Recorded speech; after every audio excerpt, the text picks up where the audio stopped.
But there is a continued heavy police presence, as Martin was saying, on the streets. But it's led to another night of relative calm, no violent outbreaks. The questions are still being asked about what motivated thousands to take part in those acts of looting, arson and vandalism earlier in the week. Tom Parmenter has been speaking to some gang members who were involved in looting across South London. They appear to show no remorse, saying they had no choice as society had let them down. The looting of London was on an industrial scale.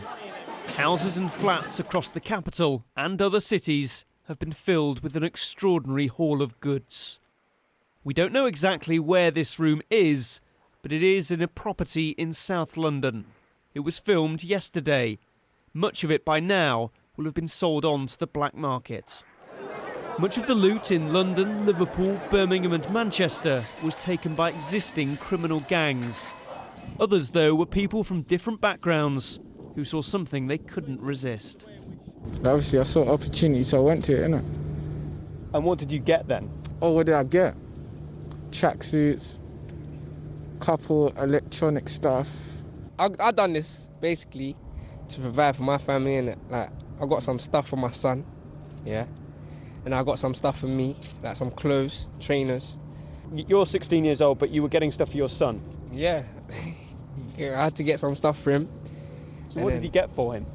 I got him clothes. I got him nappies, powder, the whole Johnson set. You were all out together, weren't you? Yeah. Like, I got some TVs as well, plasmas, PS3, like laptops and stuff, innit? And how much money do you expect to make from all that? At least a couple of grand, like at least two grand or something like that.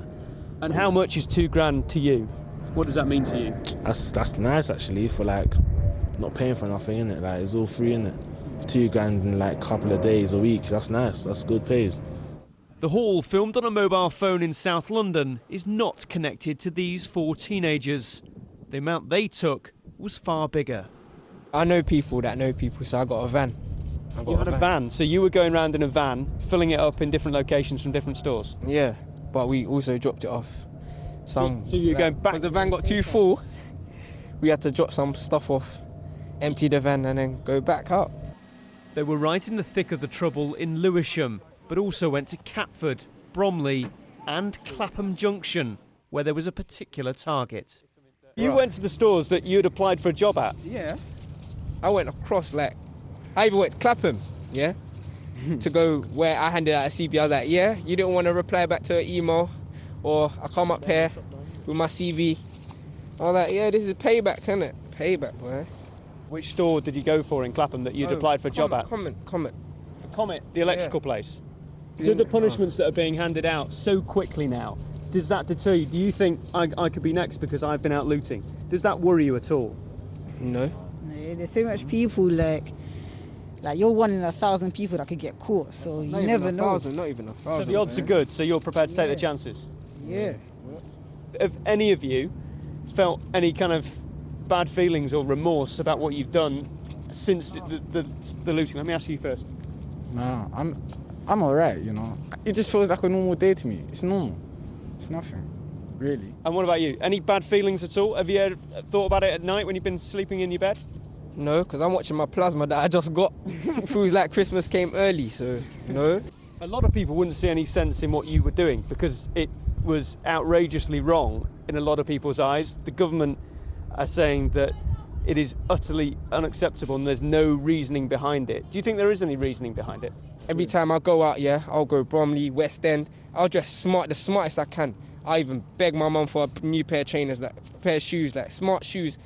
Just go out, hand out my CV, you know, talk the politest I can. But nah, they ain't noticing me. So obviously, if they ain't noticing me from that, I'm gonna have to start doing it a different way. Generations of people have worked hard and come from all sorts of backgrounds with nothing and worked hard to get what you guys just went out and took. Do you not think that that's a better way of doing it, a more respectable way of doing it than just going and stealing? We work hard, but they're not giving us no jobs. Like, give our CVs. They're not giving us the opportunity to go work hard and show them, yeah, we can do this. We can be as, like, you know, wealthy as you. Like, we can do exactly what you can do. We tried to do this. They don't want to give us that chance. They don't want to give us that chance. Right now, it looks like they're in the future for young people. That's how I see it, innit?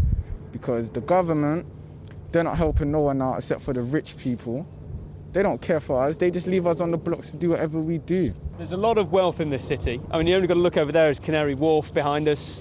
And in this city, there's a real focus on celebrity and money and materialism. See, and that's who the government is looking out for. Them people up there, yeah? He's not thinking about, look at this, look at the flats. Yeah, we can see Like, them, yeah, you get me? Like, they're not thinking of us, they're thinking about that one pocket that's up there. That one pocket. What is your take on how everyone's feeling, where this goes from here? What do you think? If the government helps, I could tell you, it will stop happening. But So if the what should the government do then to sort out your life to make sure that you don't go out looting? they should put back on EMA, help all the single mothers that are Uni struggling. cuts, put that back on. Uni cuts, everything. Like, come on, money-wise, innit? Basically, because this ain't just like we're doing it for the fun of it. We're doing this for money, to survive in this world. But until we get that, or a little bit of support from the government, it's not going to stop. That's what I think, innit? Feeling isolated in life isn't an excuse, but it is part of the context. In explaining their actions, these lads have made it much more likely that the police will catch them. But they wanted to give their reasons. They wanted what they haven't got, a voice. Tom Parmenter, Sky News, South London.